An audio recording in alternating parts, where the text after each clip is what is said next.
Два человека опоздали на поезд. Первый на 20 минут, второй на 2. Оба стоят на пустом перроне. Оба потеряли ровно одно и то же. Но тот, кто опоздал на 2 минуты, будет думать об этом неделю, потому что он почти успел. Альтернатива была рядом, он ее почти достиг. Канеман это проверил. Мозг оценивает не размер потери, он оценивает, насколько близко ты был близок к другому варианту. Чем ближе, тем больнее. Оба потеряли одно и то же. Мозг выставил им разные счета. И этот счет не закрывается. Теперь то же самое, но ты не сделал ничего. Не написал, не пришел, просто не двинулся с места.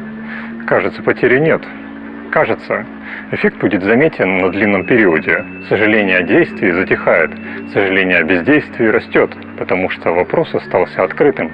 Мозг держит такие вопросы не в памяти, в фоне. Они не исчезают, они просто ждут тишины. Открытые вопросы не стареют.